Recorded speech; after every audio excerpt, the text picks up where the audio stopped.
வணக்கம் சகோ. இந்த ஊடகங்களுக்கு சுத்தமாக மனசாட்சியே இல்லாமல் போயிடுச்சுங்க. பிஜேபி மாநில தலைவர் திரு நயினார் நாகேந்திரன் அவர்கள் பேசுனதை நானும் தாங்க கேட்டேன். அவர் அரசியல் ஆதாயத்துக்காகவும் ஊடகங்களின் டிஆர்பி ரேட்டிங்காக பர்சனல் அட்டாக் பண்ணி பேசணும் அப்படின்னா the one and only CM Joseph Vijay அவர்களை மட்டுமே சாடிட்டு பேசுங்க. எதற்கு சம்பந்தமே இல்லாமல் குடும்ப பெண்களை இழுக்கிறீங்க? என்னுடைய ஸ்பீச்சில் முதல்ல சிஎம் ஜோசப் விஜய் அவர்களை சாடிட்டு பேசி எங்கே உங்கள் அப்பாவை காணோம்னு ஏன் சட்டசபையில் தேடுறீங்க?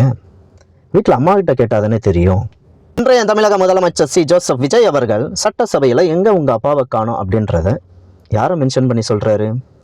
இன்றைய எதிர்க்கட்சி தலைவர் உதயநிதி ஸ்டாலின் அவர்களுடைய அப்பா, அதாவது தமிழ்நாட்டின் முன்னாள் முதல்வர் மாண்புமிகு ஸ்டாலின் அவர்களை பற்றி.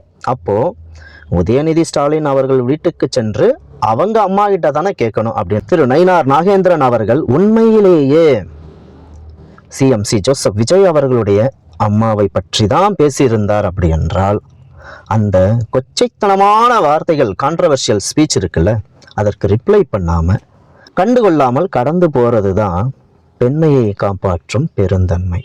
ஊடகங்களுக்கு ஒரு முக்கிய வேண்டுகோள், எந்த ஒரு காரணத்திலும் உங்கள் டிஆர்பி ரேட்டிங்காகவும் அரசியல் ஆதாயத்துக்காகவும் குடும்ப பெண்களை கொச்சைப்படுத்தி பேசி ஆதாயம் தேடாதீங்க.